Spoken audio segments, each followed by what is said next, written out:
Palace's situation. Like you, they're fighting relegation. Presumably, like you, they'd rather the opportunity to stay up than go to Wembley if given the choice. But what if they do get into the final? How much of a distraction to both you and them? I don't think it would be a distraction. I think then that would be an impetus to send both sides on.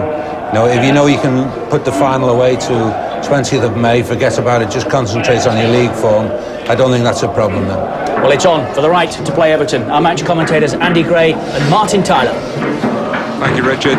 Well, those matters which are settled by the toss of a coin have been reversed this time. The FA Cup holders look like Manchester United in their proper kit. Remember, they had to wear their third choice strip on Sunday. The second colour, black, clashes with the referee in FA Cup matches, remember. And with Steve Bruce at the head of the line, the familiarity of Manchester United increases. Crystal Palace stayed up here in Birmingham after the match on Sunday. After all, they had expected to go on to Blackburn. They travelled back to London on Monday and returned yesterday. The Manchester United players have had a couple of nights in their own beds. Well, the players will group in the centre to observe a period of silence in memory of the Crystal Palace supporter Paul Nixon, who lost his life when, well away from the ground, the game was used as an excuse for senseless violence.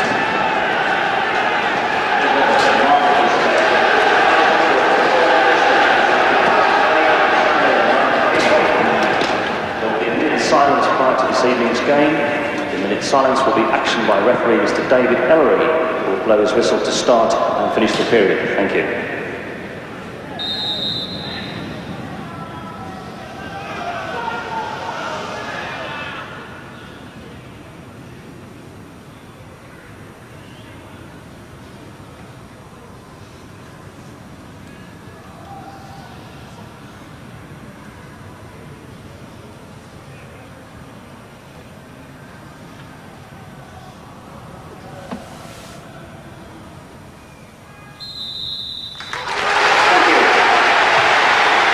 Great respect shown. In strictly footballing terms, it has been a tremendous tie. Thousands of honest, fair-minded fans, the vast majority horrified at the off-the-field incident, which has cast a shadow over this semi-final. Reece Wilmot, in his 10 years with Arsenal, he had just 9 senior games, but oddly both his first-team debut in a League Cup quarter-final and his first division debut were here at Villa Park. And Andy, he played in both those games. I don't know whether you remember that, back in 1986. Villa, your team didn't win either of them. Oh, well, there you go then. So how do you expect me to remember, Martin? But the one thing he does have, Reece, he has tremendous experience. And I think he'll use that tonight. I don't think Alan Smith will be too perturbed about that. And another man with tremendous experience supporting the Manchester United cause. He's missed 7 games this season through suspension. You mentioned the Crystal Palace lads, Martin, spending a night in the Midlands. Funny enough, I was at the Belfry knocking a wonderful shot down the 18th. I thought I was playing quite well, but there was this gallery suddenly arrived beside me. Who was it? The Palace lads were sliding down the 18th fair. We had a chat with John Sulaco and Ray Houghton, and they looked very relaxed. It was a beautiful sunny day. Well, the same 4 officials tonight, headed by David Elleray, who played a full part in the flow of that splendid contest on Sunday. Last year's FA Cup final referee, of course, on the day when it's been announced that this year's final will be controlled by Gerald Ashby. Congratulations to him. Well, fans still coming into the ground. Crystal Palace not totally without support. And they will kick off. The second instalment of this semi-final is underway. Here's Gordon. Dowie. Quick ball forward by Pitcher. The times of the goals reflected the shape of the first game. Palace, when Dowie scored, had the better of the first half of normal time. United clearly superior in the second. Both sides scored in an evenly contested period of extra time.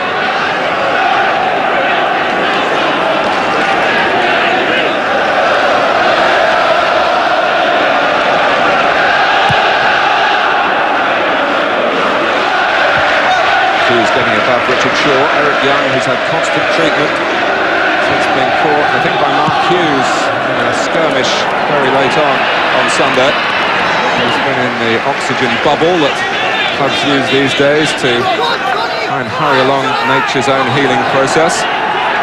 Martin, you're 35 years of age. You're playing in an FA Cup semi-final. You ain't going to let a knock keep you out. Trust me, oxygen tent, I'm not. Eric, not so young.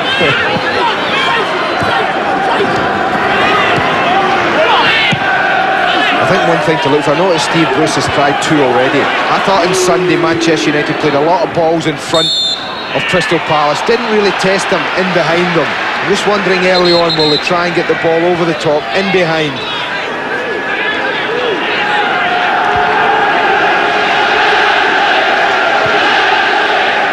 Butt linking up with Hughes, and Nicky Butt gives Reece Wilmot his first test of the evening.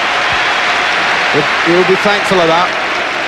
Any nerves that certainly would have been there, there's no doubt there would have been nerves. This is just like a warm-up shot from lovely 1-2, but plays and moves, strikes it well enough. Reece Wilmot will be happy that's straight at him. Now got to deal with a back pass from Shaw. Just skipped up a little bit off the surface in that Crystal Palace penalty area. He's only played 3 minutes of first-team football for the club prior to tonight. And he's there again. Came on as a substitute in January for Nigel Martin at Nottingham Forest. John Salako. Cross comes Bruce, doesn't deal with it straight away. Armstrong herring in as well, and Schmeichel wasn't sure and took the sensible and safe option. He may have gotten away with that, the goalkeeper, Mark, because certainly it wasn't a deliberate attempt from Steve Bruce to play the ball back. I think he's trying to cut out the through ball. The leg comes out there. Certainly not deliberate, but if you're a goalkeeper now, you can't take any chances. It's also right, perhaps about the edge of the area as well, if he'd come out with his momentum and carried it out of the area. A long throw came from Salako. That could be a key factor tonight in both penalty areas, with Manchester United having scored from Gary Neville's ability to hurl it long to give us this replay tonight. Well, you and I mentioned the fact that we didn't think it was a foregone conclusion, simply because Palace are good at the back. They've defended really well this season. And here's Houghton. They've shown an ability to make chances, not always take them, certainly not in the league games. That's a chance, man. Ray Houghton won't be happy with himself. With a wonderful opportunity to put pressure on, and what did he do? We talk about it, he hit the first defender. Schmeichel comes. This is Pitcher. Got a couple of options on the right-hand side. Picks the more difficult pass, and is now regretting it. Well, he had 3 options for me. That was to bring it down and strike it goal, which I thought looked a good one when it arrived on. Play an easy ball to Ray Houghton and keep possession. And the third and the most difficult one was the one he chose. Yes, and he spurned the shooting position. Of course, he was the player who scored wonderfully from that sort of range against Wolves in the quarter-final replay. Here's Giggs, who played very well in the first match. Butt is into the centre, and the ball bounces off Wilmot, but he's able to snare it easily at the second attempt. Well, that's why they're encouraging Ryan Giggs to make diagonal runs, either across and through the middle, through inside right, or even in that case through the inside left channel, because he is naturally left-footed. And if he makes a run as well as he did there, kept himself onside, perfectly timed, then he could cause problems. Just didn't deliver the cross. Headed forward by Gordon, but here's Ince. That's Lee Sharp making tracks with Patterson. Goalkeeper decided to leave it to the defender, and Darren Patterson scraped it away. Manchester United have a corner. Well, they've knocked far more balls in behind the Palace defence in the opening 5 minutes than they did, I think, in the opening half hour on Sunday. They've turned them 2 or 3 times already. Well, the extra dimension in the penalty area of Steve Bruce. It's Giggs going in. Eric Young made contact for Palace once and twice. Not unsure of where it was going to drop. Gets there in the end. Across goes Neville, who's maturing with every game, and is a very responsible young man. Keane. Flag up is against Lee Sharp. Sharp has had something of a mixed season, but Terry Venables saying that he was questioning Alec Ferguson as whether he might be available, Lee Sharp, for the last England squad. And one or two dropped out. It's always a vacancy, it seems, for a left-sided player at the highest level.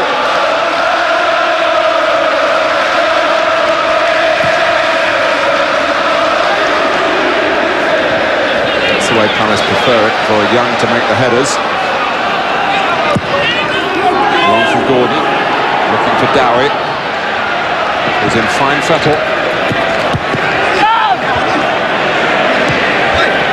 Neville will encourage Palace, as they did have this capacity to make chances throughout the game. The two Manchester United goals, and two from dead ball situations to keep them alive in the cup.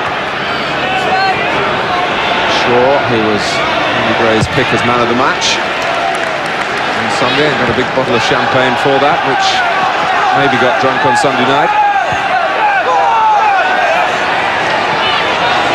Big onus on the centre-half is spare, Martin, because with only Hughes up front, he'll get picked up either with Shaw or Young. I don't think they'll be too bothered to, whichever area he's in. But then the other centre-half has really got to be aware of runners, Butt and Keane in particular, from the midfield area, because it will be his responsibility to pick those runners up. Nice turn from Ince. Keane supporting him. Ince overhit. Roy Keane had some positional problems in the first game, playing as a centre-back. Not his first choice position by any means, but Alec Ferguson pressed into using him there. And I'm sure both managers glad that the game has got underway. And everyone can now concentrate on the football without ever forgetting what happened on Sunday.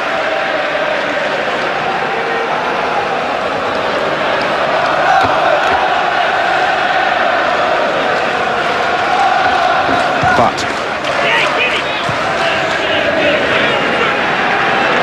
here's Neville. Oh, Hughes had actually made a great run. Got no sort of pass. He pulled away from his marker. I think Eric Young had a little chat with him. He makes a good run, but the ball isn't delivered, and we can see there he's quite clearly 4 or 5 yards offside. Linesman quite rightly he's just saying, get on with it, as you've got a goal kick anyway. But he wanted the ball delivered quickly from Gary Neville.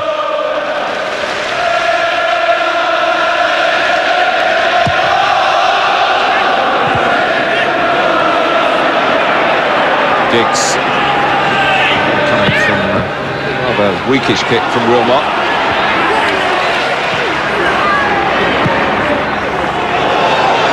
It was well after the match on Sunday that Crystal Palace actually realised, and Nigel Martin realised, that his finger was broken. Remember, it happened in the second minute.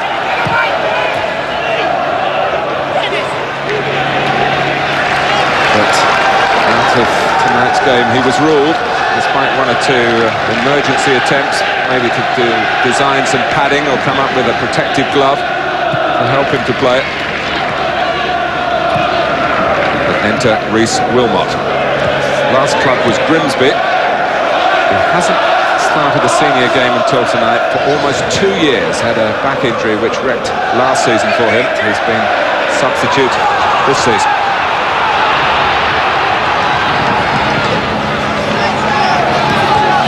Sharp and Shaw.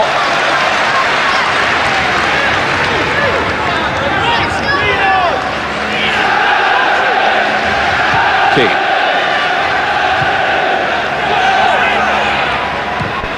Irwin, Ince.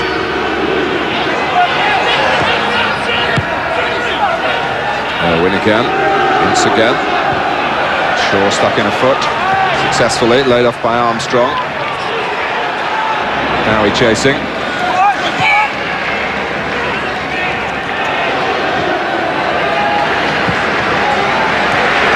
Back with Neville. Ready to spot the very conspicuous industry of Nicky Butt in the Manchester United midfield. Alec Ferguson saying he just can't hold him back any longer. He's had him on the bench, he's been champing at the bit. On you go, son. That's the message from Alec Ferguson tonight. It's over Shaw, and Hughes turned back into the defender, claimed that Shaw handled, but David Ellery didn't see it that way. Well, he took it down in his chest. I just wondered for a minute if he ever thought of just nodding it on with his head here, Martin. Just taking it on, you can see he's ahead of Shaw, and just helping the pace on with a little flick and following it. But he wanted to get it down, and when Richard Shaw got a little fortunate. Gordon coming across, and the pitch helped him then. The ball bounced rather straight up rather than running on to Ryan Giggs.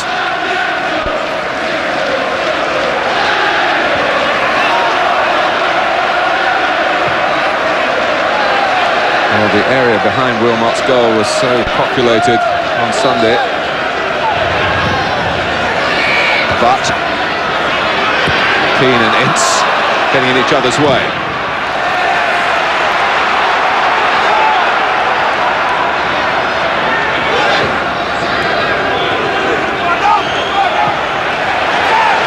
Good midfield pressure applied for Palace by Southgate. And now Gary Pallister with his second booking of the season, and both of them have come against Crystal Palace in successive matches. Chris Armstrong's pace catching him out here. Andy? Well, he's in the halfway line, he's got grass to run into. It reminds me an awful lot of the Alvin Martin tackle that took place at Upton Park recently, but fortunately this time the card's only yellow. But that's a little example of what Armstrong's capable of, Martin. If you get too close to him on the halfway line, he'll knock it into the grass and he'll just get after it. Especially that side, very strong that side. While we've got a moment, Andy, Chris Armstrong, we talked about whether he miskicked the ball into the net on Sunday. He said it was off the toe, not the shin. Was it? But he did aim for the centre of the side of his foot, and he got it on the toe. So he said you were half right.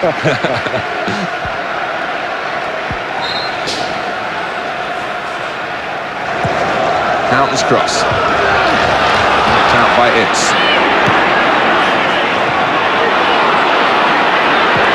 But that's a fine ball for Sharp. First touch just took him a little wide. Back comes the willing Houghton. Corner.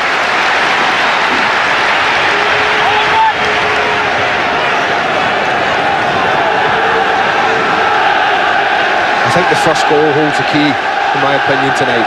I think if United were to get it, it really would test Crystal Palace. Look at that, you don't often see that.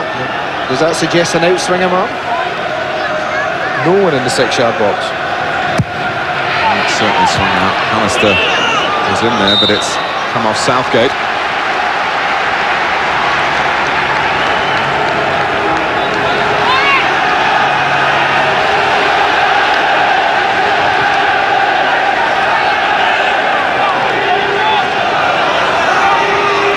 Variation in the positioning this time with Hughes and Bruce in the goal area. Ince, Alistair around the penalty spot. And Ince gets to it with plenty of power. That was a lovely header. Can't fault the header. The accuracy's only fractionally out. Plenty targets in here, but Paul Ince, you wouldn't have imagined, would have been high up in the list of top targets. But he gets up and he gets good power. No one on the post. Palace have left both posts unprotected. I always think that's a dangerous policy. That drops a yard to the right and it's 1-0.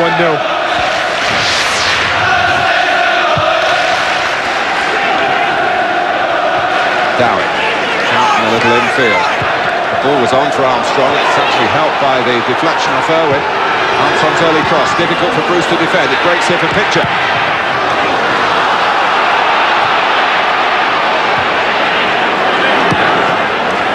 Giggs.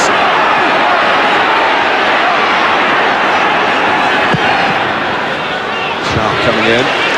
Patterson kept his eye on the ball.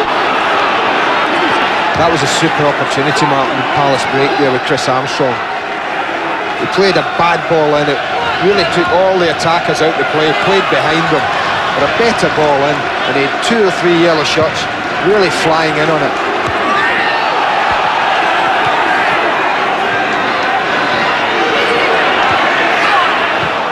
Goal for Southampton from Neil Shipperley, who of course started with Chelsea.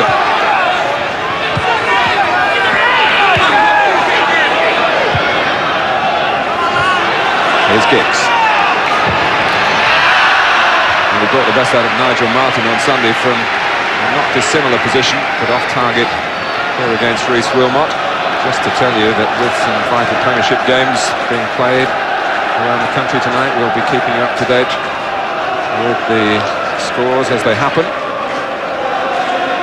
Here it's 0-0, Crystal Palace and Manchester United, semi-final replay, with Everton emphatically through to Wembley, waiting for winners from this match.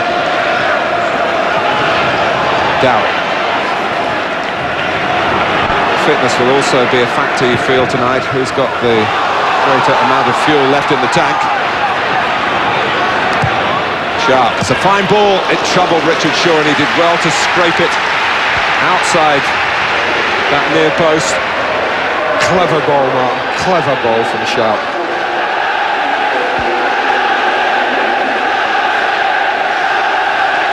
They've certainly begun tonight, Manchester United, better than they did the first game. Dowie and Bruce. Comes back for Butt. Then for Giggs. Fine try. It's a goal kick. That was a great strike. Great example. Striking a difficult ball. He had to let the ball come across his body. He got really good body shape. Look at this. He steps across that ball and then hits it with bend. Oh, dearie me. He thought for a moment that was sneaking in, didn't he? Ryan, I think he thought that's just nipping in the bottom corner. I'll give the goalkeeper credit. I think he was over for it. 17 goals last season, Ryan Giggs, but only 4 this season. Hasn't been for the want of trying. I think you're right, it's been a better start from the FA Cup holders tonight, Mark, but I think the major difference has been more direct. It's almost as if they've said, we're going to get the ball forward a little bit quicker. I thought they were too patient on Sunday in the opening half hour. Well, that's a poor clearance from Neville. Dowie. Out in the thick of things. Dowie takes it on. Strikes Pallister. This is Southgate. No one wide of him. No time to control. Ince was on him in a flash. He runs on ahead of Sharp. Shaw times the tackle beautifully. That's the mobility of Richard Shaw to get there in the first place. As Alan Smith calls it, he's got a low centre of gravity which does take him about the football pitch.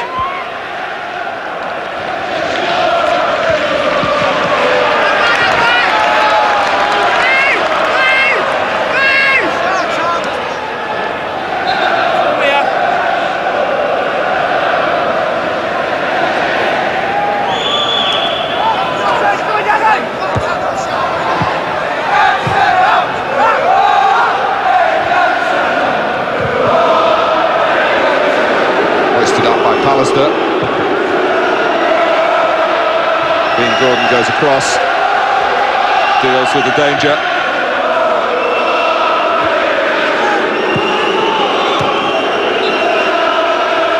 Well, Crystal Palace certainly going to be out-shouted here by the Manchester United fans. But it's not unusual for Palace to be in this predicament, and they've got a good away record. And this is like an away game being played on neutral ground. This is very much like an away game for them. Dowie. But even the first 20 minutes, Martin, have shown what they're strong at. They've got good discipline at the back. Most of the trouble for Rhys Wilmot has been from long range. United really haven't got themselves in and around the 18-yard box with any great conviction at the moment.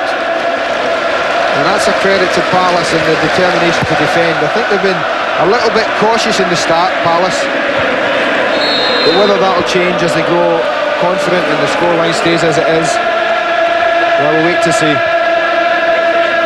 Well, of course, the craft of Cantona is not available, and well, there's so much gossip going on about Eric's future may never be available for Manchester United again, although the club certainly aren't saying that at the moment.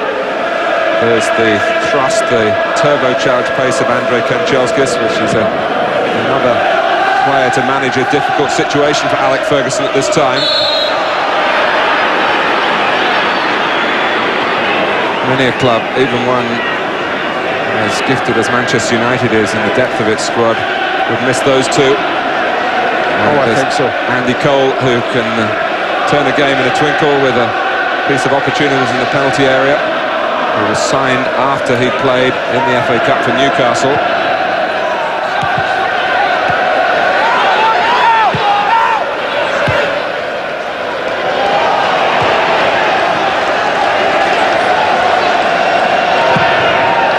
I think Crystal Palace came away from the match on Sunday believing they didn't have that much to fear if they went about their job, but that's a big if. Alan Smith's very strong on strategy, the players know exactly what's expected of them. Performing under this particular pressure is always fraught with potential difficulty. Here's Pallister. Keane, it's Southgate and Pitcher who stuck to their guns pretty well on Sunday, but Southgate losing out there. It's a Bucks challenge. Sharp's cross, they're short of numbers right in the centre, plenty coming from deeper, like Keane, like Ince. Here's Giggs with licence to roam. It's Sharp, but there was some shoving to clear the way for him. Manchester United hoped by Hughes. You mentioned Cantona, Martin. I can't help thinking it was a little instance that we've just seen this piece of play when Manchester United are faced with what they are. Two banks of four, really determined and disciplined defenders at that stage. I think they just miss the ability of Cantona to pick out that special pass, to produce that special piece of magic that really only he can do at Manchester United, I would suggest. I mean, that shouldn't surprise anyone that United are dominating the possession in this match. Again, it's very much like Sunday. When they lose the ball, Crystal Palace, they're just dropping off. The two wide midfield players, Salako and Houghton, are dropping in. And it does make it difficult. Teams work at training in this. Manchester United will have worked against four midfield players and four defenders so many times in training, breaking them down, playing against them. And it is difficult.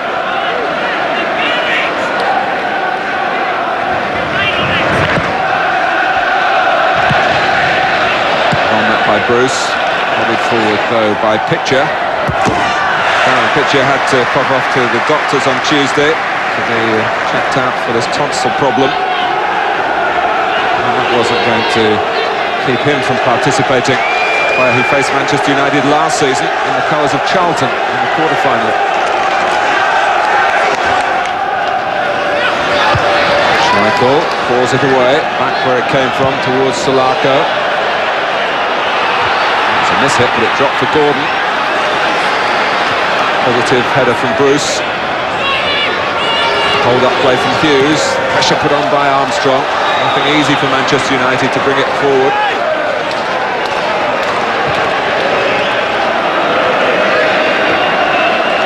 They keep it with Pallister. But not for long. Salaka, a little bit of space. Chance to take on Neville, perhaps.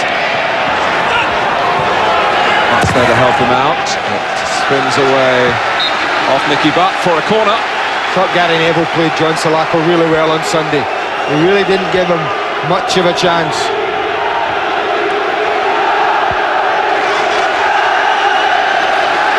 Up comes Eric Young. The best part of 25 minutes gone. That's Dowie! Well, no one ran with him. I don't care what anyone says, that's a chance in my book.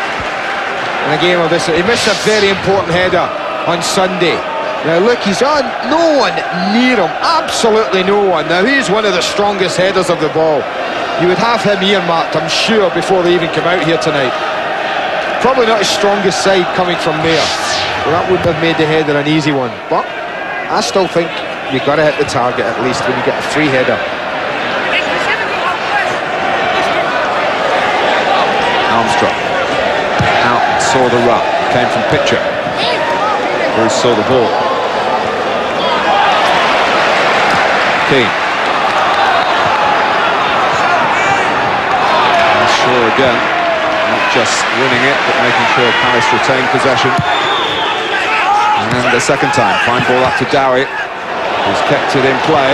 Now Armstrong's got a chance to go here. Well, Paul Ince knew there was a problem because he was on site very quickly. I think he was a little unlucky that the ball didn't come down from Armstrong.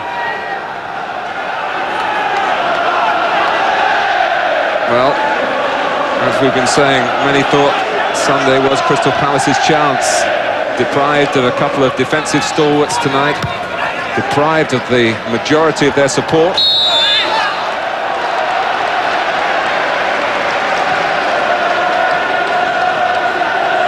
Alan Smith's side had made a very committed start here to the replay.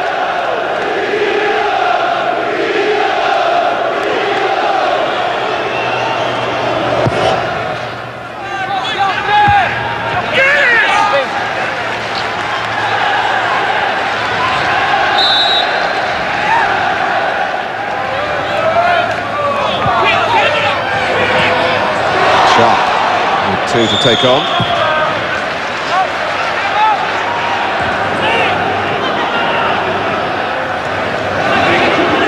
Ince has given it away. Oh, and had that been played with a little bit more accuracy by Pitcher, United might have found themselves in more serious trouble. Well, I'm not quite sure he got caught in between looking for Ian Dowie and looking for Chris Armstrong, but John Salako had a wonderful position, and that's who he's calling to.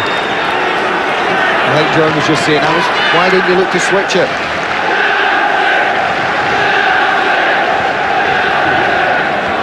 So one thing I enjoy about this job, Mark, you see every single picture.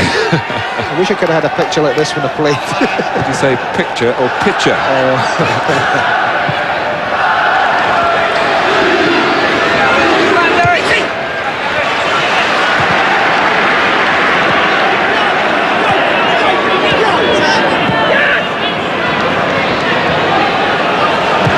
Making United hurry, and there's no relaxed build-up from the back being allowed here. There's no challenge on the ball as it drops. Shaw's header. Gordon. Giggs was there quickly, but Dean Gordon's under instructions only to take at most 2 touches at left back. Dowie was jumping with an arm up. Well, he's got his eye on the ball, you can see that quite clearly there. There is a difference, Mark, in jump with the arm up and leading with it. Both are. Now, look at Gary Neville, he's doing exactly the same. I sometimes think that's something referees don't realise, is when players who are jumping are just leading with the arm. It certainly wasn't an elbow or nothing like it. Irwin.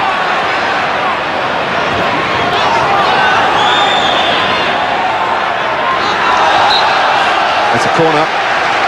Well, Crystal Palace might beware the opposing left-back. It was Lee Martin in that position that won the FA Cup final in 1990 between these two clubs. Mark Hughes, his books.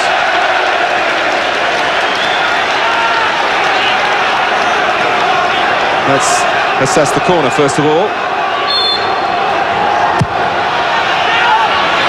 That's Bruce! Manchester United are in front in this semi-final for the first time, and Steve Bruce marks his comeback with a thumping header past Reece Wilmot. Well, Darren Patterson's the one caught with Bruce. Now watch this, the difference here is Bruce made that his. The young defender didn't attack it, now he should have done. He's caught with Bruce, they're going to attack it and you'll win it, son. He didn't do that, but I tell you what, Steve Bruce gave a great example of wanting to win a header. He put himself in there, look at that. Body into it, everything. And that's what made the difference. He was more determined than the man marking him. Well, it's not the first time in this cup run that a corner kick has served Manchester United well. Remember the way they started against Leeds in the 5th round, and Bruce was an important factor, and that flew in. With just half an hour gone, Crystal Palace's courage and character will be tested here.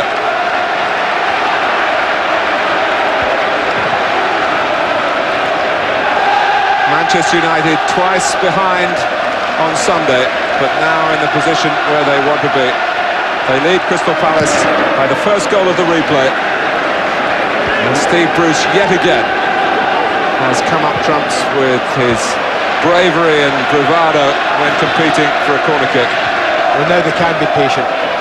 That important breakthrough I mentioned at the weekend, Martin, that when Palace were in front, they're not the type of side that can take the heat out of a game by keeping possession.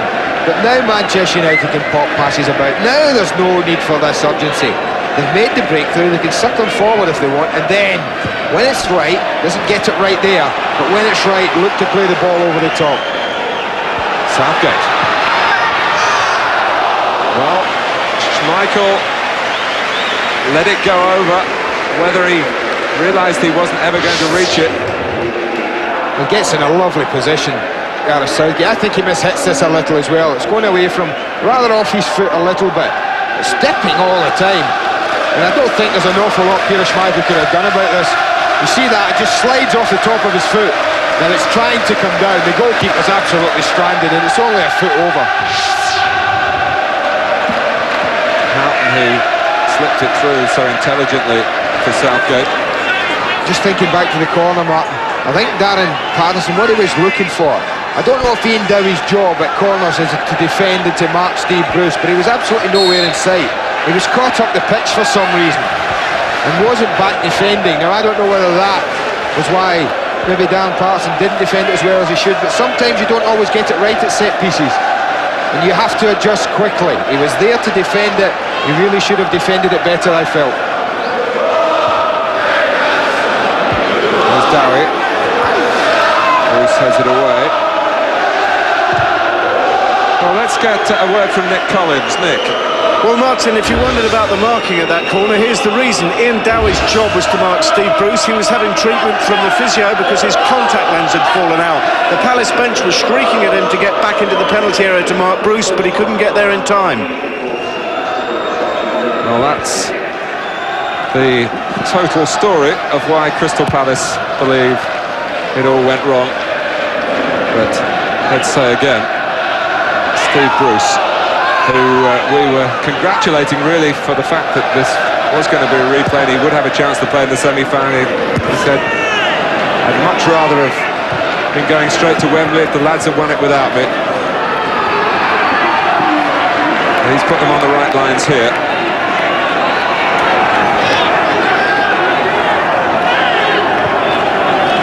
Well, Chelsea in more difficulties now. Matt Le Tissier to add to Neil Shipley's opening goal at Stamford Bridge.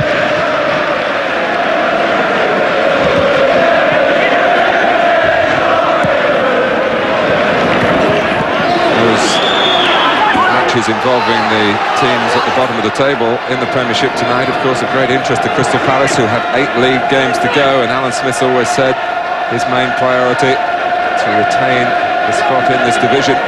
Cup runs, and there have been a couple of them, of course. Just the bonuses. But should be Wilmots. Roy Keane forced him into a save that was a bit more difficult than it first looked as though it might be.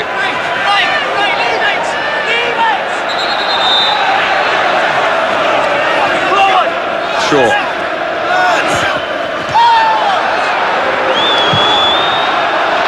It's been the regular route, of course, for Manchester United in their recent FA Cup successes via a replay in the semi-final.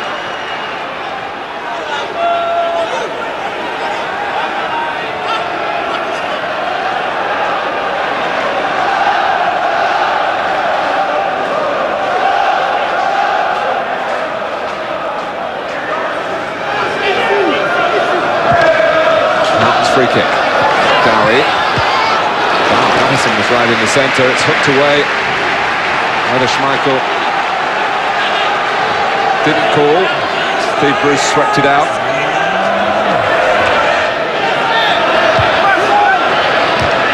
picture.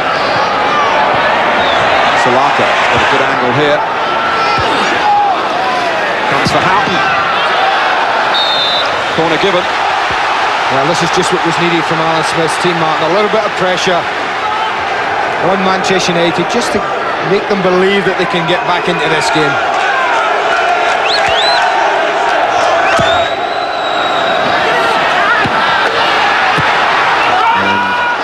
Well, Dowie was complaining that he was fouled.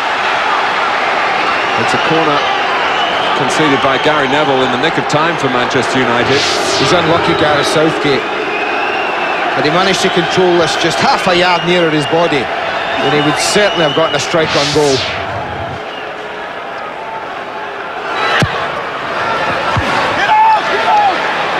But making sure it didn't get to the head of Patterson.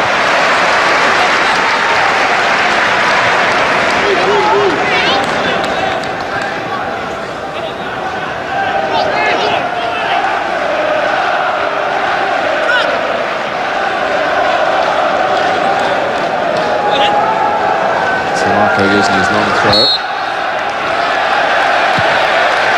Dowie is penalised.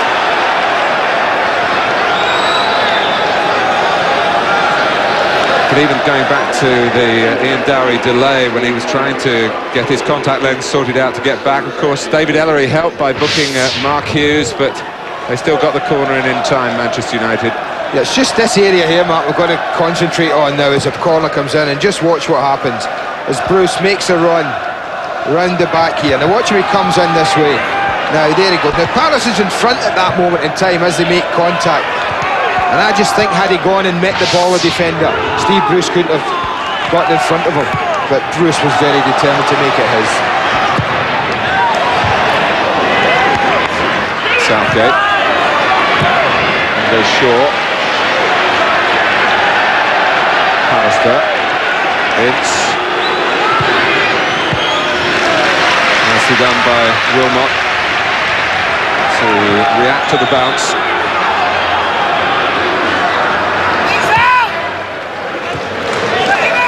Salaka.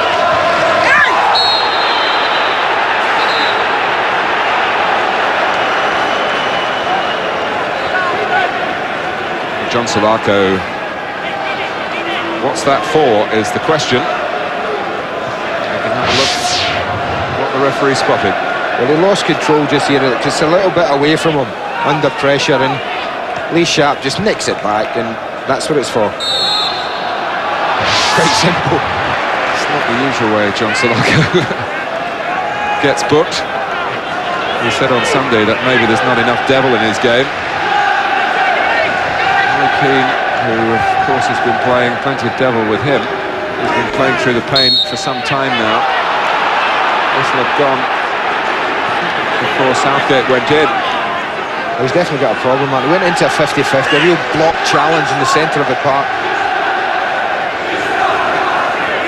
Whether it's just shaking him up a little bit. Yeah, he's moving a little bit better now.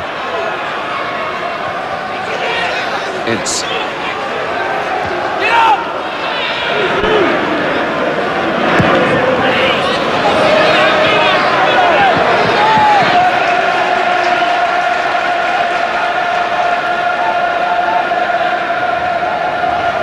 More news from Nick Collins. Well, Martin, Roy Keane might not only be struggling with that injury, but he's also got problems with his shorts. The strings keep coming down, and he's had to ask for a new pair to be sent from the dressing room.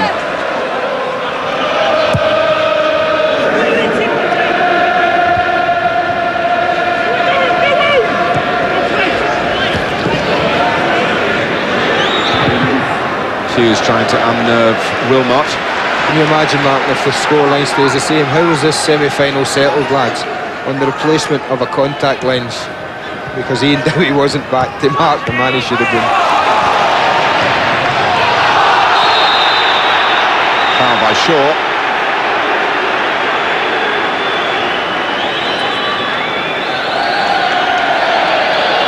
Well, that time even Richard Shaw's speed of recovery wasn't enough. Dennis Irwin had timed his run well. It's a free kick. And now Ian Dowie is marking Steve Bruce. Pallister is free and it's 2-0. two centre-backs have really made them pay for some poor defending. I cannot believe for the life of me that the most dangerous man they've got gets a free header. He loses Gareth Southgate, to be fair, brilliantly. That's a superb run, worthy of the best strikers in the game. You watch the way he takes him forward, skips in behind him, and that's a towering header, it really was. Look at that, he's pulled behind Gareth Southgate, lost him totally. I've done him an injustice. That was super play from Pallister. Fantastic run and a great header.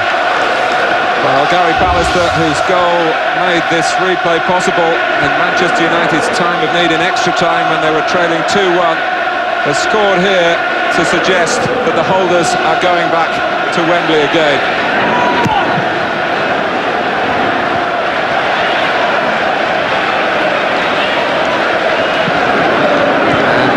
Crystal Palace have now, over the 2 games, conceded all 4 goals from set pieces, and that will really stick in the throat of Alan Smith and David Kemp on the bench there.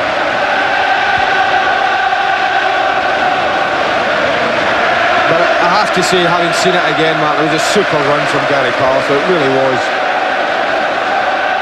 You often talk to players about when you want it somewhere, go one way and then pull them the other. Pallister did that beautifully, but it wasn't all finished then. He still had to get very well up, generate power in the header, and find the accuracy as well. He did all 3.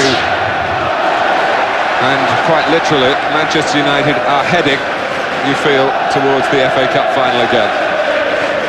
Well, I felt it was imperative that Crystal Palace got to half-time without conceding a second goal. They were 4 minutes away from achieving that. I think then they may still have stood a chance. If they are to get back into the game, Mark, they really do need a goal, if not before half-time, very quickly after it.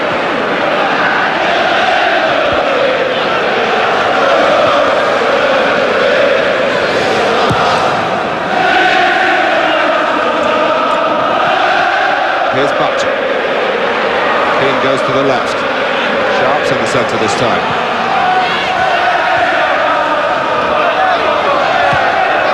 Owen.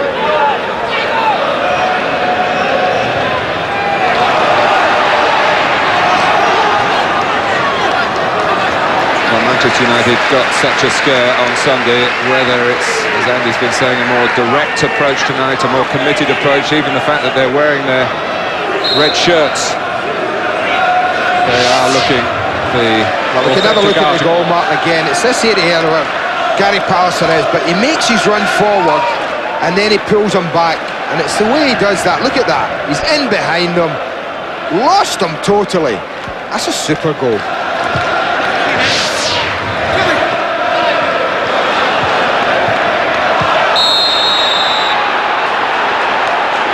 And there's some evident frustration here from Crystal Palace. Eric Young also goes into the book.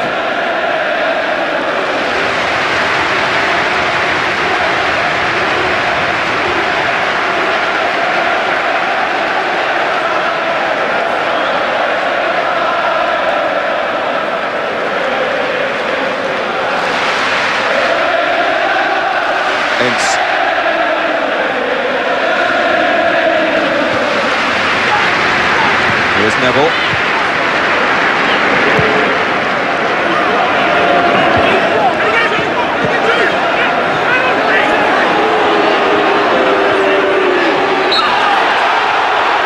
Paulin's happy to go down when he made contact with Ian Gary.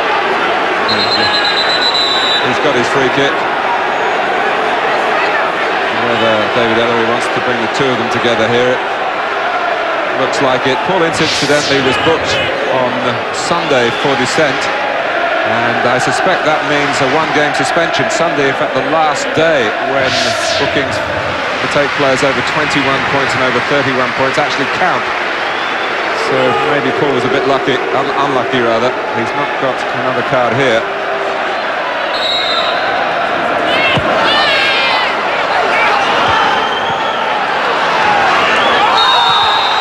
But that's his style, really. He's a terrier in the tackle, but he was late there. Well, the tempo of the game's been good in this opening 45 minutes, Mark. It's been so much better than Sunday. They really picked the pace of the game up straight from the off. But still, Palace in general have defended quite solidly.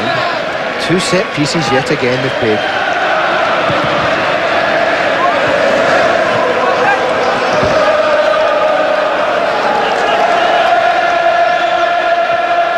Well, Gary Pallister, amazing that he got 2 bookings in these 2 games, but 2 goals.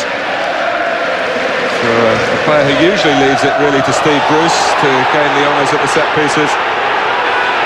He's getting the taste.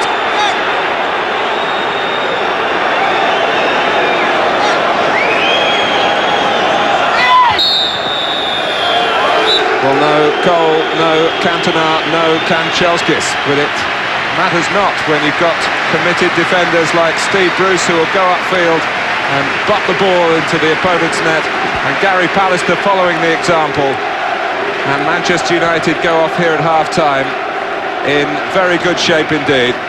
Palace ruining the reasons that they conceded the goal from the 2 set pieces. Well, he's got to say that, hasn't he? But, Well, he has. I mean, we all say the right things, but it's different putting them into practice, isn't it? yes. Crystal Palace trailing 2-0. That's not a bad forward line, is it? United would like to feel that right now, wouldn't they? Cantona, Cole and Giggs. Will we ever see Eric Cantona again in a Manchester United jersey? Those discussions continue, of course, at Old Trafford. Skipper got the first goal, Steve Bruce, Gary Pallister the second, and Manchester United are in charge. Let's rejoin Andy Gray and Martin Tyler. Thanks, Richard. On the subject of Crystal Palace's priority of staying in the Premiership, they do feel that playing tonight will help them. Alex Ferguson also supports this view, that they can now go to Blackburn, which is a week tomorrow, instead of having to cram 4 fixtures into the last 9 days of the season. So 2-0 to Manchester United. Whatever your view on the decision of the Crystal Palace board to urge the fans to boycott tonight's match, it's left the players with the backing of, at best, a fifth of Sunday's support.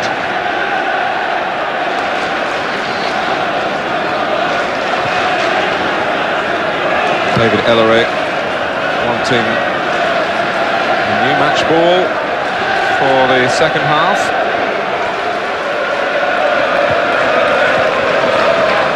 Seems to be happy with this one.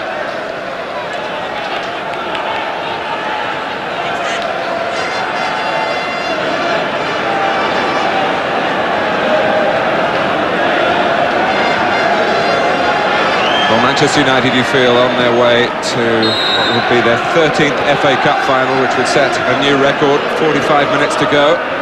Crystal Palace determined, if they can, to really make a game of it in the second half. The lack of capacity for goals is far more evident in the Premiership than it is in cup ties, so they shouldn't be ruled out. Chris Armstrong with 10 goals in 10 games in knockout competitions.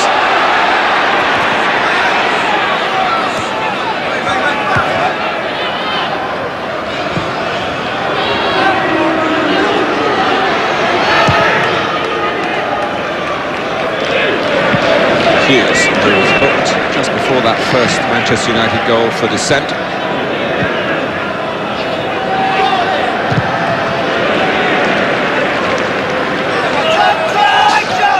Here's Gordon. Southgate's gone through the centre. And doing well against Armstrong.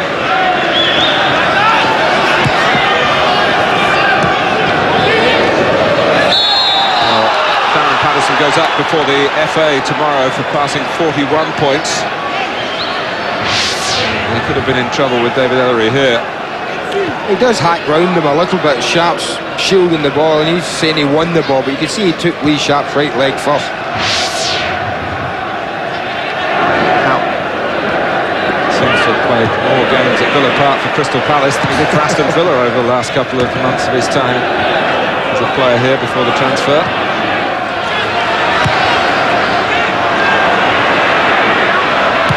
Dowie. Nick Collins has got some news for us, Nick. Martin, it's amazing that Roy Keane has come out for the start of the second half. His right ankle is heavily bandaged. The reason for that, he's had 7 stitches in his ankle and come back out for the second half. Alex Ferguson reckons he'll probably only last about 10 minutes, but he didn't want to be substituted at half-time. Well, Keane, the ex-boxer, you just can't knock out. Well, he is limping, he's carrying it. You can see that when you look at him running, Mark. I don't think they waste much time, Alex, in getting him off. Armstrong. That was a little cruel to him. Good defending by Irwin. Pitcher. But Giggs is away, and Butt as well. Well, the idea was to get it forward early, but not where the ball finally dropped from Nicky Butt.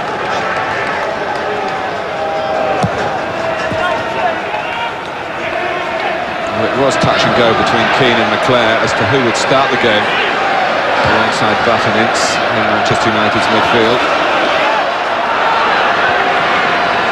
Salaka. Goal from Palace. The shape could change, and a mistake between Schmeichel and Pallister, which has led to the sort of inquest we've seen before between the Danish goalkeeper and his centre-backs when things don't quite go according to plan.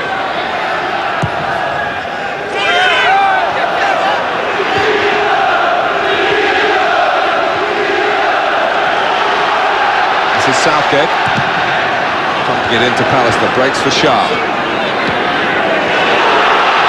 Sharp on the chase. Young, those long legs. And it was a miskick by Wilmot.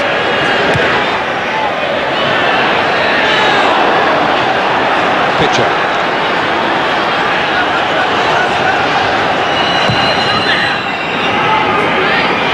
Armstrong. Just nudging Irwin out of the way, and the referee spotted it. Brian McClare getting ready to come on to replace Roy Keane. Nicky Butt is limping as well. Well, he's just signalled Roy Keane, he doesn't want to come off, he's given it 5 more minutes. I can't see the sense of that, Mark. He's been limping continually in this opening 5 minutes. If he's got 7 stitches in a foot, he certainly isn't doing it any good. He's side up 2-0 up. Brian McClare's ready and waiting to come on. Job done for him, I would suggest, and get off and rest it. I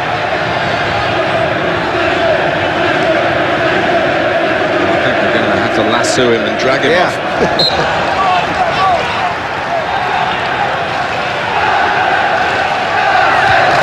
Paul Scholes is the other substitute, and as I was mentioning, Nicky Butt is limping, so Nick Ferguson, who's got important Premiership games coming up. Manchester United certainly haven't given up on the league title chase. They hope Leeds will do them a favour against Blackburn on Saturday. Wilmot's got there and help was on hand. Dowie.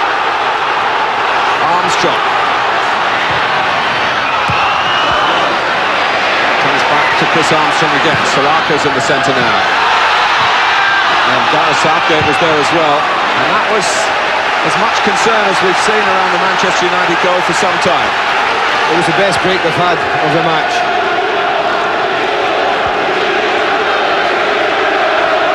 Salaka with the throw.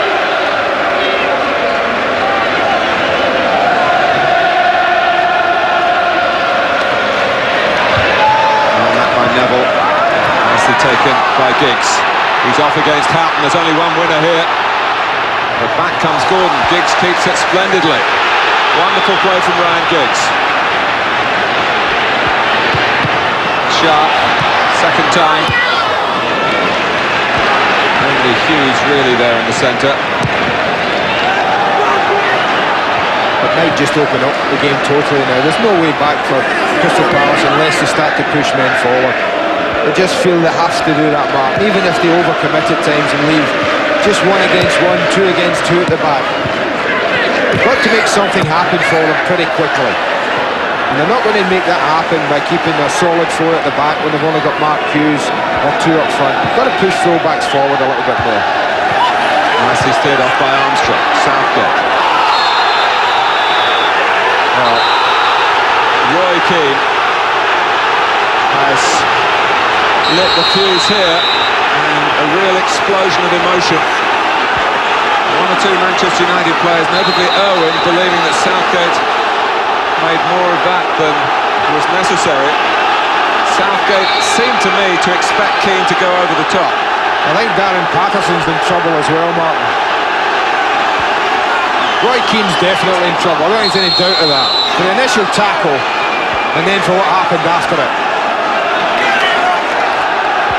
It's now down purely to the referee's interpretation of what he saw.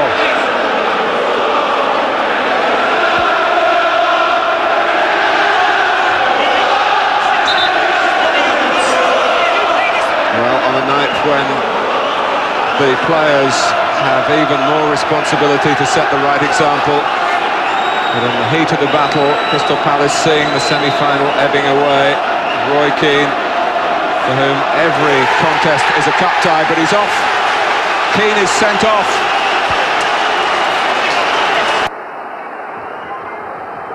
Now what's going to happen for Patterson here? Well, they could have taken Keane off, and how he would regret now that he didn't go when Alex Ferguson wanted to make that change and just substituted for the injury. He's out of this game, and he will have a suspension to serve, which might affect the league programme. Andy. Now this is attack, the ball's down, and look how high Roy Keane is. That's ridiculously high, Martin. Now I don't have to say any more, but it's Patterson's after off this. as well. There he comes in, now Southgate's in trouble, that's a terrible tackle. There's the stamp. If the referee's seen all that, we could have 3 players off, Martin. In came Patterson there. That's why he's gone off.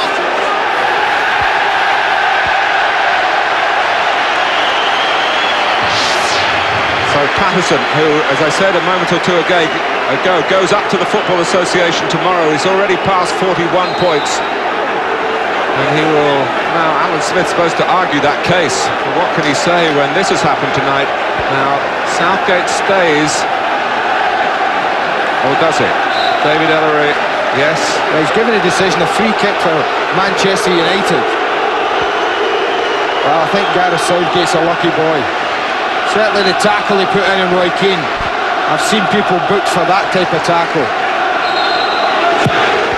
I think it's a combination that's seen the end of Roy Keane tonight. First of all the tackle, then the reaction. Sharp, a sure slip, wonderful save by Wilmot.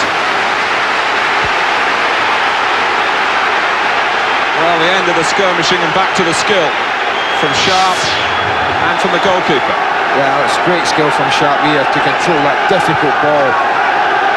Inside Shaw, drills it near post. You would expect the goalkeeper to save that.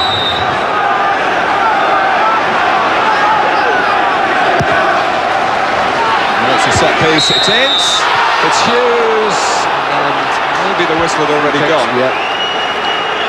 Looks like he's given it against Paul Ince. Certainly that's the area of the pitch the referee's going over to. There we'll see it here. I don't know, Mark, he hasn't done an awful lot wrong for me there. There's always going to be a tangle of arms with people jumping. It looked like a good clean jump from Ince. It's 10 aside in the FA Cup semi-final replay.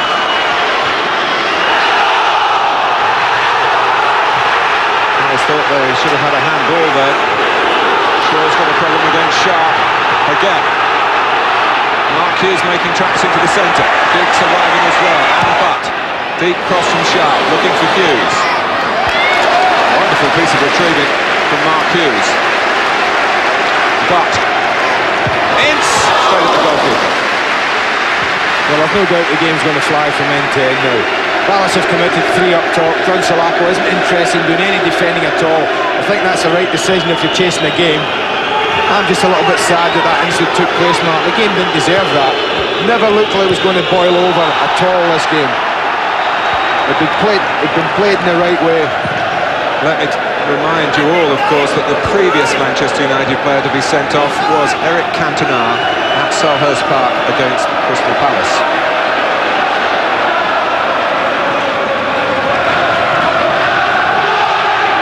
But this at a time when football has to be on its guard, Well, the game needs strong leadership, and behaviourally, the players have to do their best to set the best sort of example on the pitch.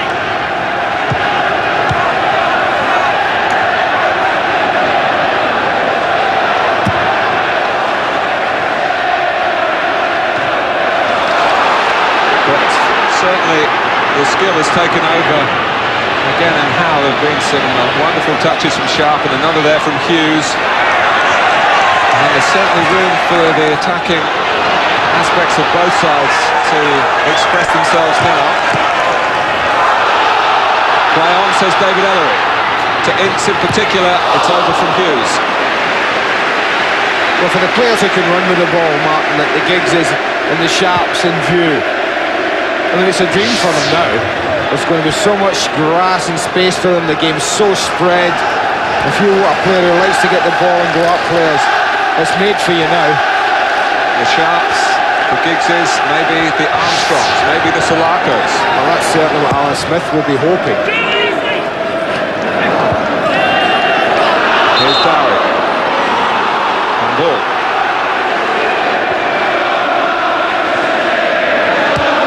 David Ellery is a referee who doesn't shirk responsibility, showing the red card to two Irishmen, one from the north, one from the south, Darren Patterson and Roy Keane. There's no doubt that was a referee's nightmare. So much happened, Martin. It was impossible for him to see it all. I think the two players that went don't have an argument, in my opinion. I think Gareth Southgate's the lucky one.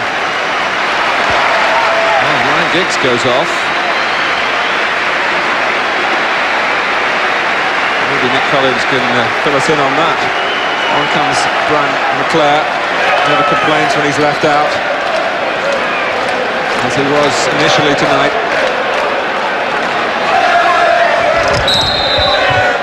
And of course, Pallister and Bruce are up.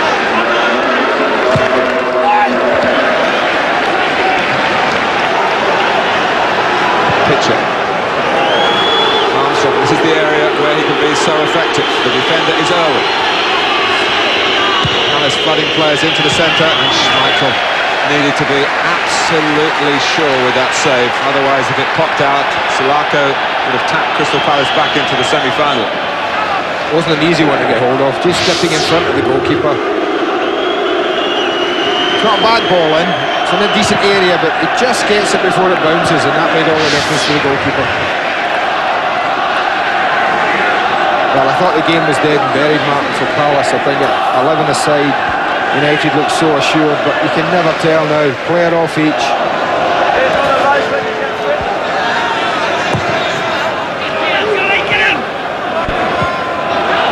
Bruce.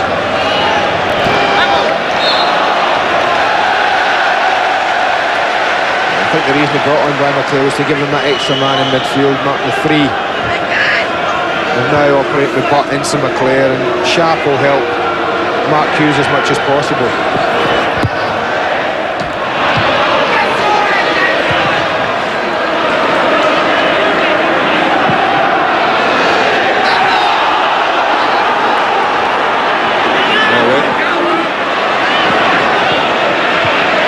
But I say again how Alec Ferguson must be regretting that he gave Roy Keane that licence to stay on in the early minutes of the second half, when a substitution seemed certain to happen, and a sending off was the last thing on anyone's minds. It hadn't been that sort of game.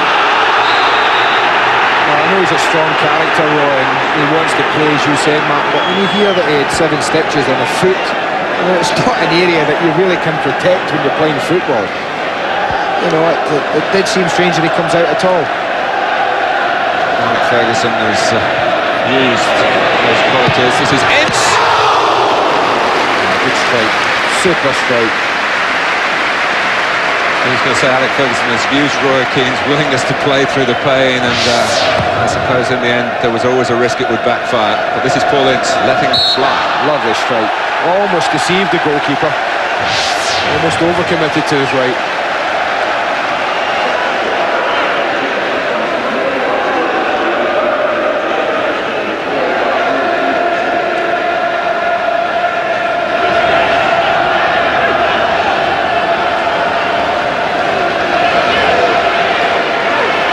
Lee Houghton to take the free kick. This is Gordon. Let's hear from Nick Collins again. Nick. Martin, we had a quick word with Ryan Giggs as he headed for the treatment room. He came off because he's got a hamstring problem. That was the reason for the substitution. There you have it. And this is the player who came on, Brian McClair. Another, like so many of this Manchester United side, with so much FA Cup experience.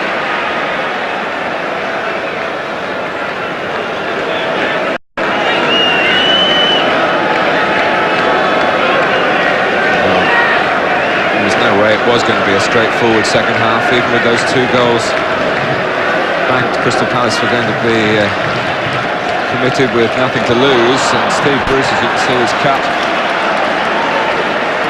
Ryan Giggs off with that hamstring strain. Roy Keane sent off. Manchester United play on Saturday at Leicester, who gave them a pretty good game at Old Trafford.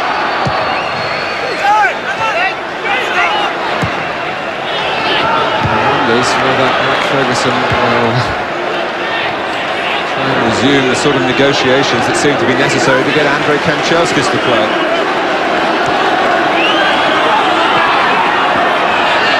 Of course, Andy Cole will be available. Here's Salaka. In goes Dowie with the goalkeeper. And Pitcher as well. Gary Neville is hurt.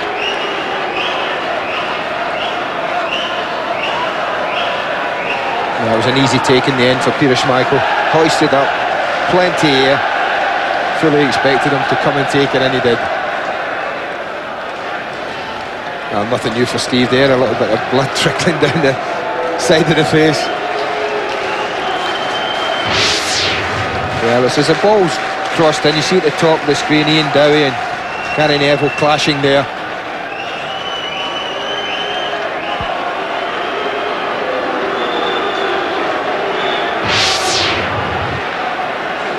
Well, Steve Bruce has come back with the goal, a romantic part of this evening.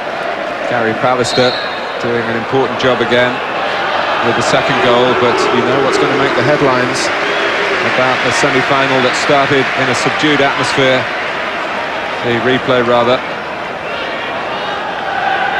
Graham Kelly will have to field some more questions.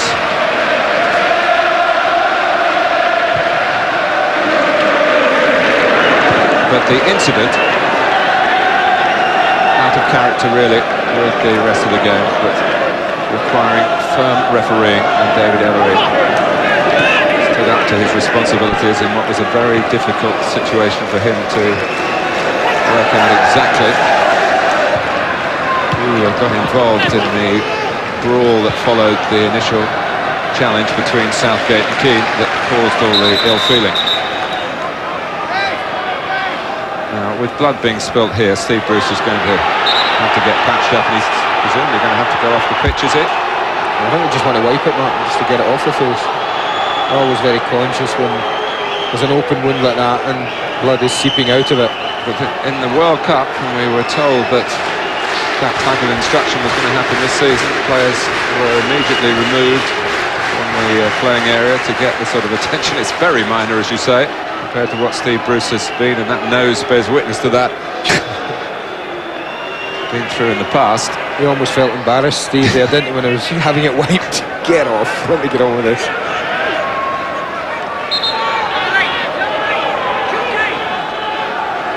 First time, of course, players have been sent off in semi-finals. Brian Kidd was sent off here, playing for Everton, the Manchester United assistant manager back in 1980.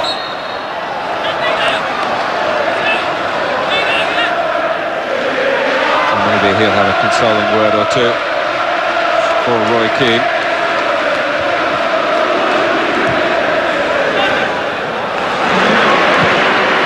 Here's Sharp.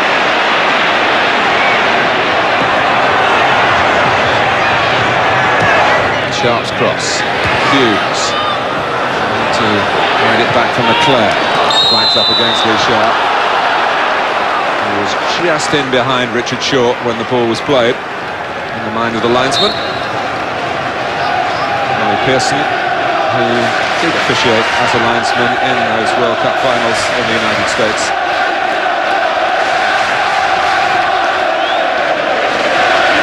To the halfway point in the second half. Crystal Palace doing far better in terms of possession, but they haven't yet made an impression on the scoreline. Armstrong.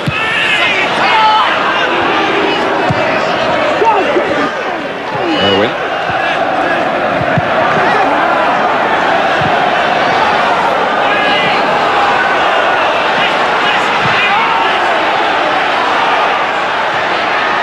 Offside.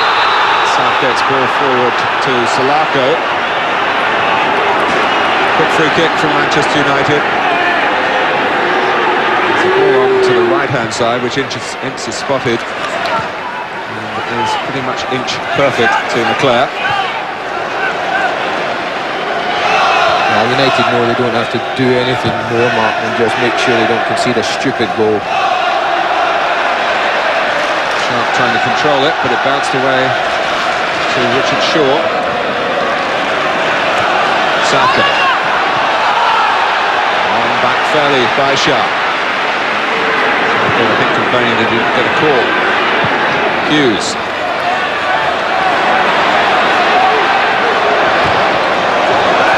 Leclerc.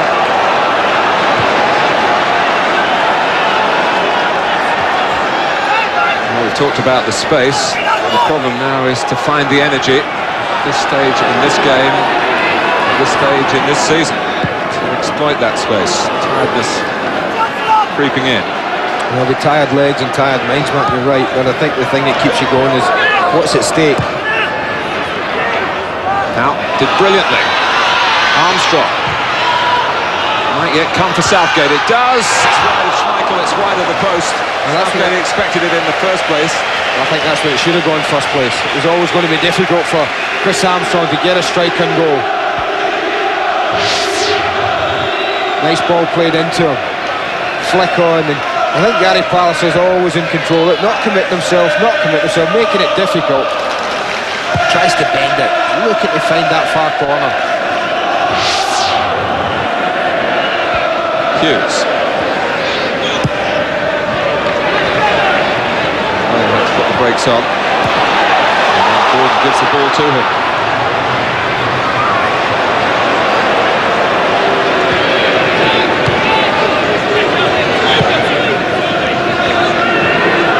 Irwin.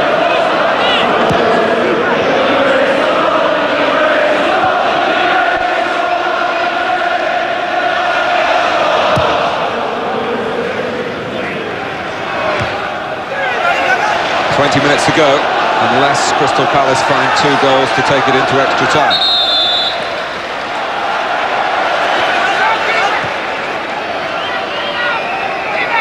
I think that says it all. If you don't make the goalkeeper make a save in 70 minutes, then the task in the last 20 is all the greater. Touch on from Dowie, needs a lot of running to rescue it from Armstrong. He's prepared to put it in. And here he is.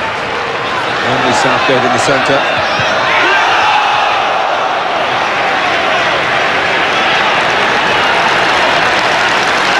Too optimistic tries that Paul Ince was pushing into the Crystal Palace captain there, but the game goes on, and here's Sharp. Hughes.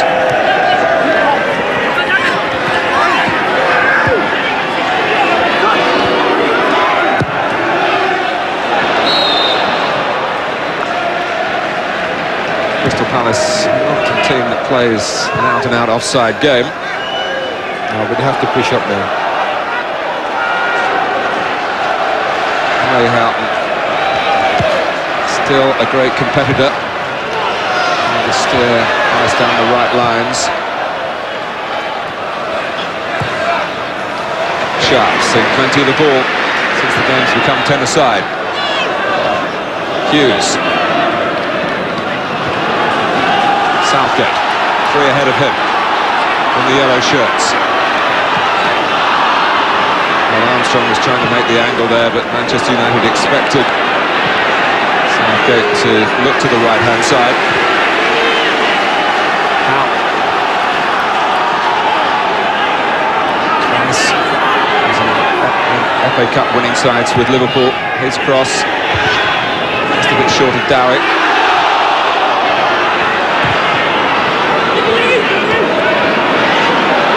This is Young. In a way, it was fortunate for Eric Young that he was fouled, because he would have been caught far out of position. Manchester United had been able to counter-attack. Still, the Palace fans, those who are here, call out to encourage and the hope that a recovery is not beyond Alan Smith's team. No further damage to the scoreline in the second half. Still threatening to pay a heavy price for conceding 2 goals at set pieces, and Salako on his weaker foot unable to supply a cross there.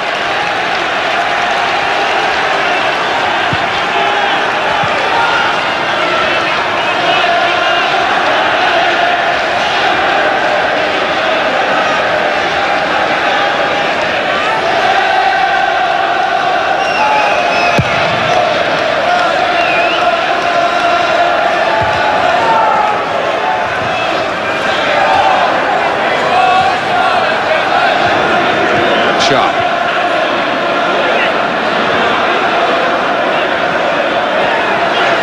Manchester United v Everton. 1995 at Wembley, as it was in 1985. We'll take a major shift in the balance of power here for that not to materialise now. Ince. But Ince. Wilmot scrambling down by his left-hand post, probably had it covered. Darren Pitcher's just been bookmarked for the tackle that took place a couple of seconds ago. And Paul Ince, referee, mental note of it as soon as the move broke down, just here. That's what he's been booked for, quite rightly as well. He's just had a hack at Paul Ince there. But he let play go on. Lovely 1-2, creates his own space.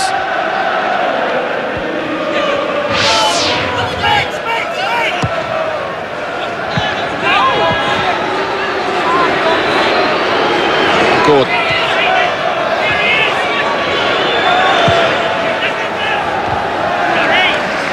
Been pretty efficient again, young Gary Neville at right back.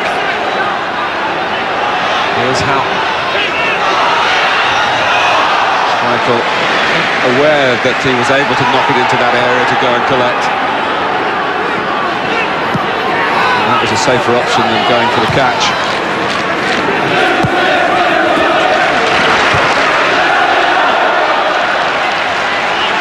Alistair. Still going through the minds of the Palace players, I'm sure. If only we could get 1 goal. I think they'd settle for 1 chance at the moment, the way the game's going, Martin, and hopefully take it. And they don't look likely to break down Manchester United, I have to say that. They look pretty solid, but in this game, well, it just takes a moment of individual brilliance or maybe a mistake. Armstrong gets a throw. Decides to leave it for the long one from Salako.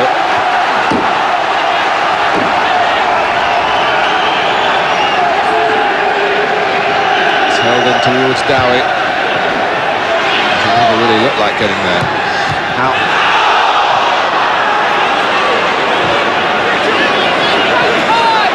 Now Young. Run here for Salako.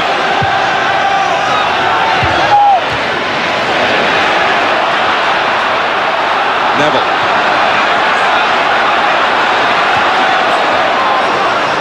Hughes comes across to try and help him. There's no need for Manchester United to flood forward in support. A measured look to the build-up, which continues. Back from Southgate. Extra time on Sunday for both teams. Palace, of course, play on Friday against Tottenham, which we will see live on Sky Sports. Later in the evening with Everton against Newcastle in the FA Carling Premiership.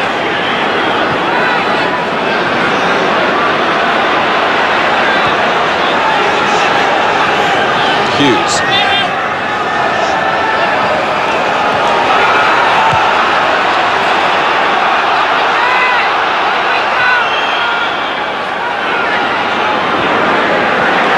Beautiful work by Manchester United against flagging Palace resistance. Owen, brilliant stop by Wilmot. The possession suddenly came to purpose for Alec Ferguson's team. Flying forward went Owen. And when he gets forward, he's looking to pull it into his strong side. Not interested in try. He knows he's got lack of support really as well. It drives inside. Hits it super. It's straight at the goalkeeper. Bounces past a couple. And brings out a good save.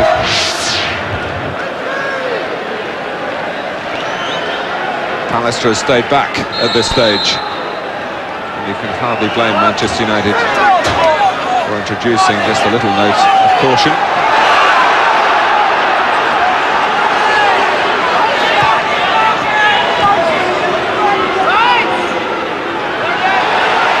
Here's Dowie. And it's United's turn to chase back, but Palace, who were given an example really on how to break out by Manchester United just a moment or two ago, don't follow that example. No, it was rather rushed by Ian Dowie. Didn't really give John Salako much of an opportunity.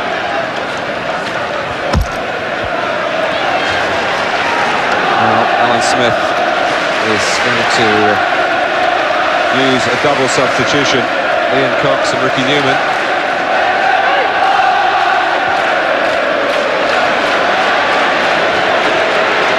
Shaw.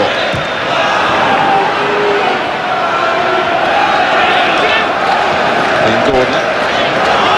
There's a bit of space here. There's a live intervention from Buck. He picked himself up and scurried forward. He's the furthest forward for Manchester United. Some distance.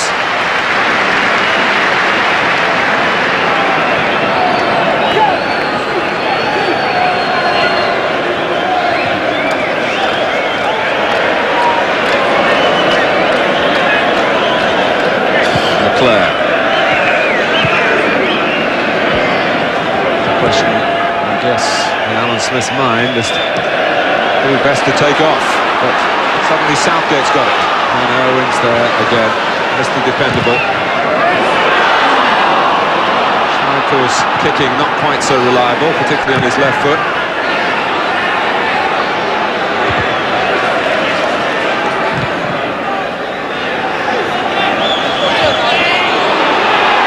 I wonder whether Hughes fouled in the first place, but certainly when the whistle didn't go, Young seemed to pull him back. Certainly did. Armstrong will get there. Dowie and Salako in the centre.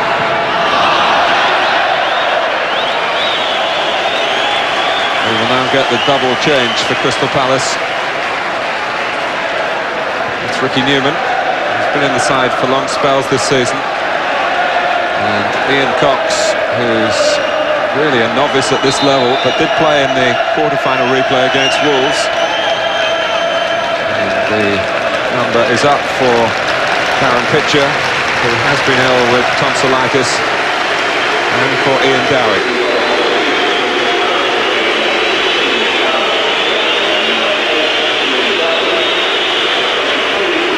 So Salako, who's been getting up front whenever possible, will surely stay up there to partner Armstrong now.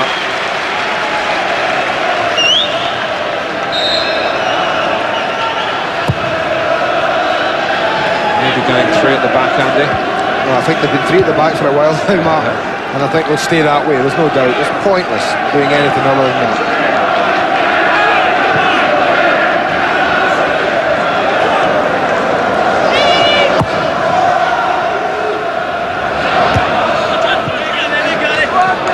Neville.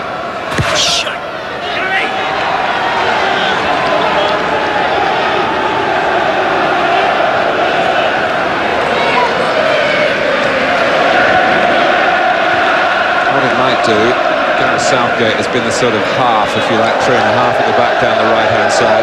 They like to get him into the centre a bit more. Ian Cox is naturally a right-sided player. No problems for Pallister. Newman keeps the pressure on. Here's Cox. Back to Shaw.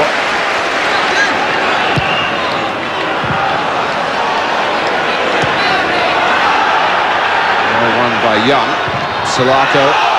Looked as though it might have been on target, but it didn't get very far. Steve Bruce in the way. The Palace fans claiming handball. Gordon, at least working the goalkeeper. A shot on target. Palace haven't been able to get that side of their game working. Leclerc. But it's to a spot of keep ball for Manchester United.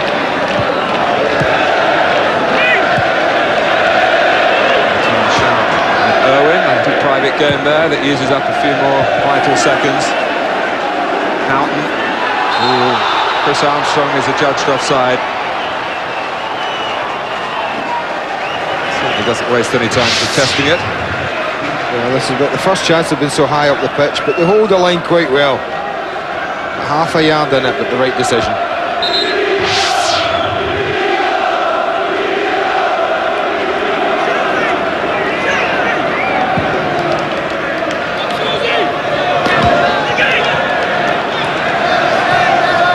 It's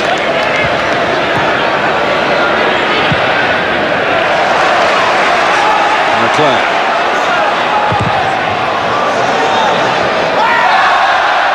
Well, the FA Cup has a seemingly limitless capacity to surprise,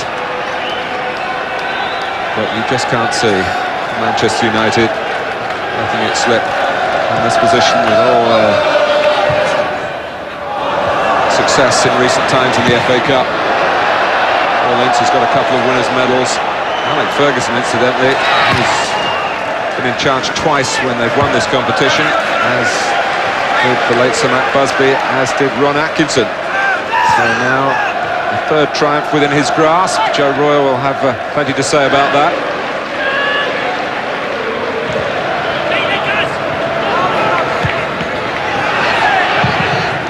Alec was saying when we told him Joe Royle was stuck in traffic coming to be our guest tonight, can you arrange for him to be stuck in traffic until May the 21st, which is the day after the FA Cup final?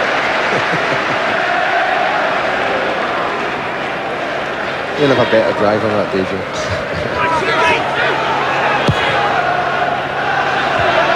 Not just have a police escort.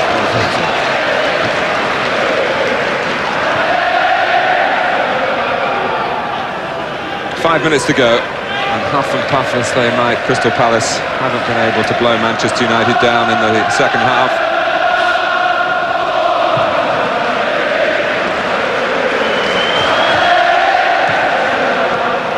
Shaw.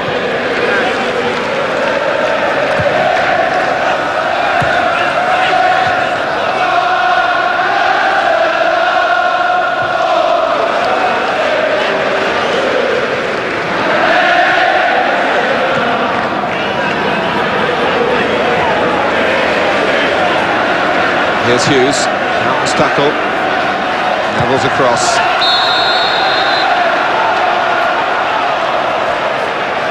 Salako has been booked. Just wondering whether the referee was going to say that was a dangerous, certainly late, but one felt that John went for the ball. I think it's a type of tackle, Mark. If it's the second one and you've already been booked, you get away with it. If you haven't been booked, I think John would have found himself in the book there.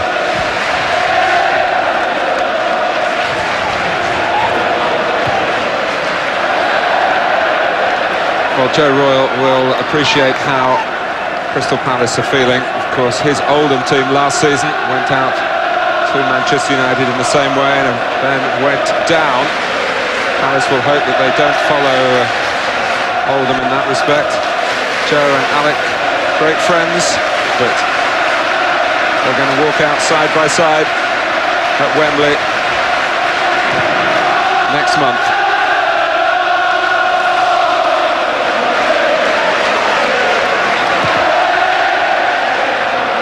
It's still in play. Wilmot stops it reaching Hughes.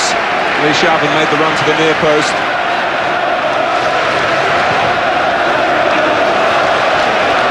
He hasn't failed Crystal Palace tonight, Rhys Wilmot. No, he hasn't, Martin.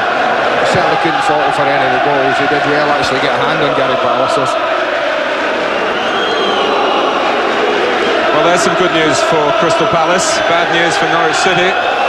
Steve Stone has got the goal at Carrow Road for Nottingham Forest.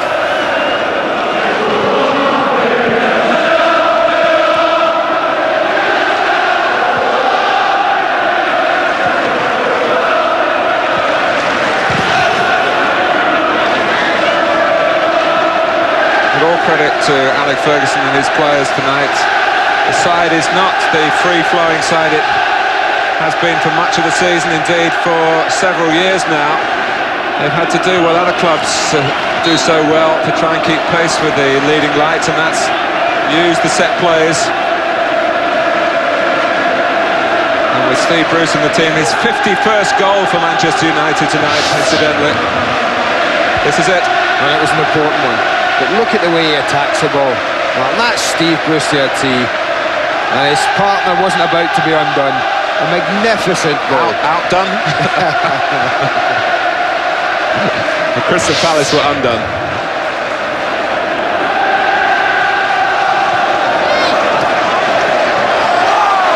Ince has found some form. He's not been quite at his marauding best over the last couple of weeks, possibly with the forthcoming court case on his mind.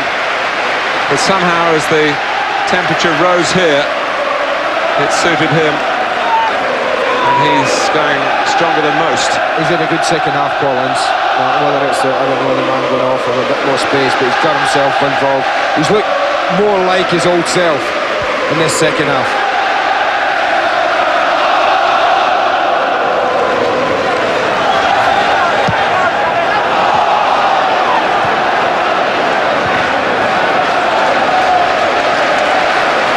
The circumstances of this semi-final replay by no means ideal. The way the match has panned out with the two sendings off, not the ideal example, but there can be no disputing Manchester United's right to the triumph at its end, particularly the way they played in the first half here, as if they'd learned so much from Sunday. But here is Bruce required. Brian McClair started inside his own half. Cox gets back to interrupt what would have been a direct run on Wilmot's goal.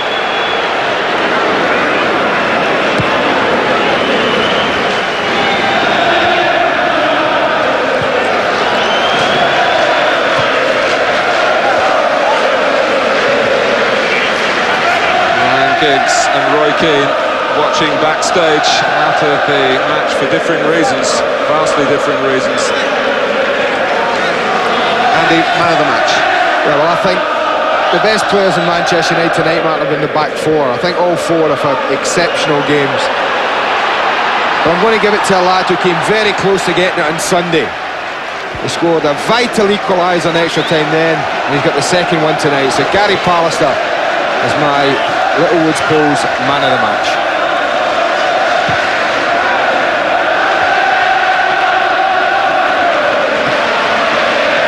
Memory serves me right, Andy, you made him man of the match against Queen's Park Rangers. Did I really? Oh. Maybe I'm due a drink off of it.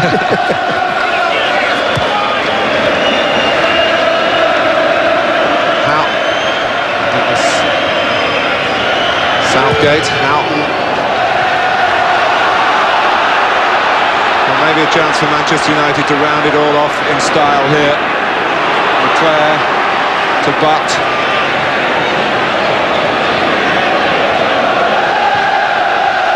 Irwin.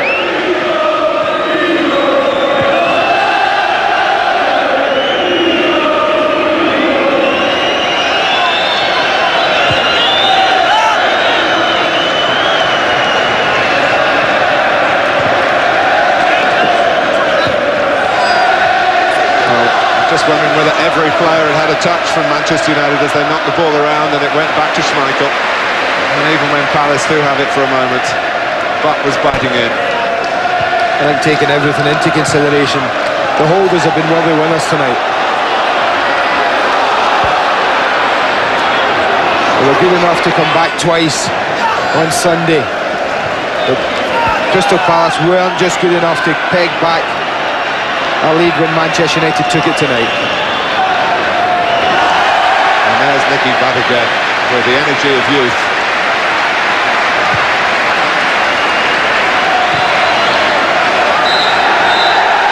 It's Manchester United against Everton on May the 20th, a rerun of 1985 in 1995. The holders go back to Wembley, thanks to first half goals here. Headers from set pieces from Steve Bruce on his return to the side after suspension, and Gary Pallister, but for whom Manchester United would have been out on Sunday. Crystal Palace put up a splendid show in that match, but that was their chance, twice in front, but they couldn't take it. The downside tonight will be the 2 red cards, one for Alec Ferguson to digest in the shape of Roy Keane, and for the manager particularly galling that he tried to substitute Keane before that and couldn't get him off, and then David Ellery sent him off along with Darren Patterson of Crystal Palace in an incident that involved Gareth Southgate as well. A new landmark in the FA Cup set by Manchester United, their 13th final, and at a time when possibly the league title may be beyond them. The Cup has again cheered Alec Ferguson and his players. Superbly led tonight by Steve Bruce. Successful semi-final replays have become a regular part of United's route to Wembley. And as Chris Armstrong reflects on what might have been, it's the United supporters who can prepare for what is for them a very familiar journey, thanks to these 2 stalwarts of the club. Sadly, this tie will always be tainted by tragedy off the field, and indeed tonight on the field the one escapade will make the wrong type of headlines, but overall, in a football sense, it has been a most worthy semi-final. Manchester United have been pushed all the way, but they've seen off Crystal Palace. John Salako limps off. He'll be asked to play again, what, in less than 48 hours' time, I'm sure, on Good Friday against Spurs. It's finished here. Manchester United 2, Crystal Palace 0. Andy, final thought from you? I think Alex Ferguson's smile said everything to me, Mark. This was a big result for Manchester United. I think Alex knew that. I think he's not giving up the championship, but I think he knows that this is the best chance of silverware this year. And the smile said it all at the end. He's happy to go through. And let's join the 2 goal scorers with Nick Collins.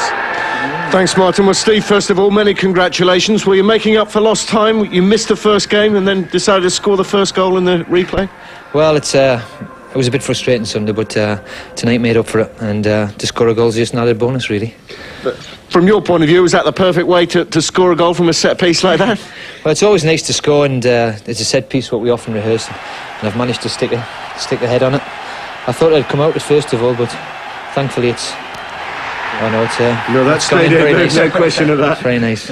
Gary, congratulations to you too. A strange kind of semi-final for you. 2 bookings and 2 goals. Yeah, 2 bookings and 2 goals. I'm more pleased with the 2 goals, I think. Yeah, it was great to get on the end of another cross. Sharpie knocked a great ball in, and I'm trying to catch up with Brucey again this year. A case of anything he can do, you can do better. Here we go. Well, hopefully, yeah. Well, he could miss his, could he? Yeah, please, yeah. After that, was it a case of, right, let's hang on to what we've got? Well, I mean, it's we just went out then to get the 2 goals at half-time in a semi-final. Then, obviously, with the sending-off a game, it would just widen the game with 10 men. And I think both sets of players were tired towards the end in a semi-final, especially after the exertions of Sunday.